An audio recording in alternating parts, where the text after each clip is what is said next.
राजकुमार। मैं एक medical profession में मेडिक के रूप में काम कर रहा हूँ। मुझे पिछले 7 साल का अनुभव है। हर एक तरह का जो फर्स्ट एड या फिर जो मैनेजमेंट होता है पेशेंट का, वो मुझे इसका नॉलेज है। तो जो बेसिक चीज़ें होती हैं मेडिकल में, उसके बारे में आज मैं आपको बताऊंगा। उसमें एक ये डिवाइस भी आता है जिसे हम स्फिग्मोमेनोमीटर कहते हैं। तो इसको आज मैं आपको दिखाऊंगा ये डिवाइस कैसा होता है।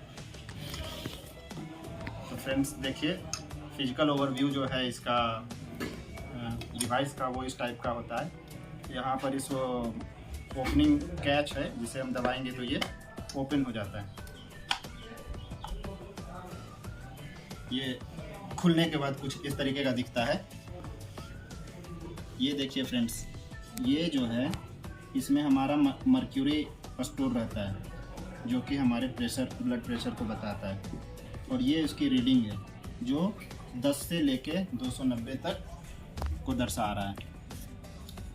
आपको पता होगा फ्रेंड्स कि नॉर्मल जो ब्लड प्रेशर होता है उसका सिस्टोलिक रेंज 120 और डायस्टोलिक रेंज 80 होता है। लेकिन आज के डेट में हमारा जो खान पान है वो काफ़ी चेंज हो गया है। तो WHO ने उसे अप्रूव करके 140/90 कर दिया है। तो इसका जो मेन जो अंदर का कंपोनेंट है वो इस तरीके का है। ये आपका कफ है, जिसे हम लेफ़्ट या राइट दोनों हाथों में लगा सकते हैं। उसके बाद ये प्रेशर ब्लेडर है, जिससे हम प्रेशर जनरेट करते हैं। और ये प्रेशर रिलीज वाल्व है। और ये उसकी पाइप है। और ये जो है, ये जो दूसरा पाइप है, ये प्रेशर को अंदर मर्क्यूरी को ऊपर ले जाने में मदद करता है। इसका बांधने का तरीका कुछ इस तरीके का है। ये जो दोनों पाइप जो है, ये जो दोनों पाइप है, ये जो हमारी केहनी होती है, वहाँ पे गड्ढा होता है। आप इसको निशान ऐसे नाप सकते हैं कि यहाँ एक गड्ढा जैसा होता है, जिसे हम क्यूबिटल फोसा बोलते हैं। उससे हमारे 2 उंगली ऊपर कफ को बांधना है। कफ बांधने का तरीका दोस्तों देखिए इस तरीके से है। ये जो इनकी जो 2 पाइप है जो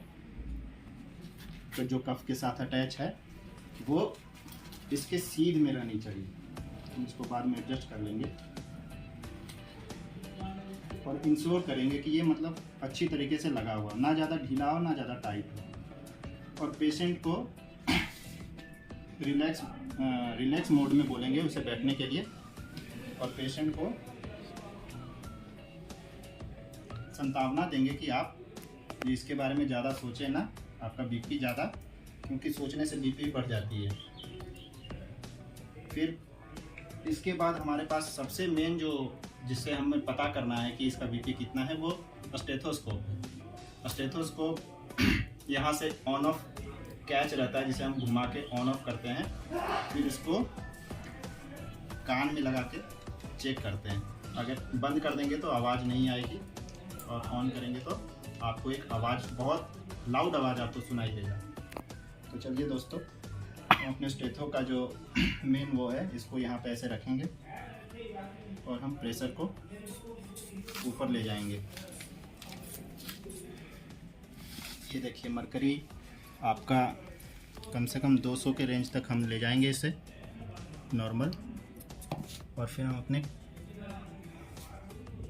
कान में स्टेथोस्कोप लगाएंगे और धीरे धीरे इस प्रेशर को रिलीज़ करेंगे, ब्लैडर के प्रेशर को रिलीज़ करेंगे।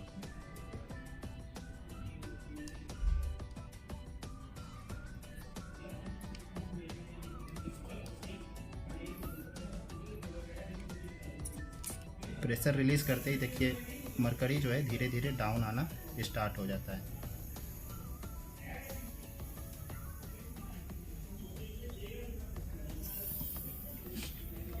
इसमें मेन देखने की बात यह है कि हम कैसे पता करेंगे कि ये इसका सिस्टोलिक प्रेशर क्या है।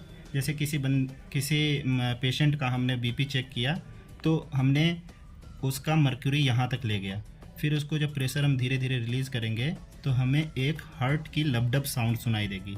तो मान लीजिए किसी पेशेंट का हमें यहाँ उसका फर्स्ट साउंड सुनाई दिया है, लबडब साउंड, जो धक धक धक धक साउंड जो होता है, वो हमें 120 पे सुनाई दिया, तो वो उसका सिस्टोलिक प्रेशर होगा।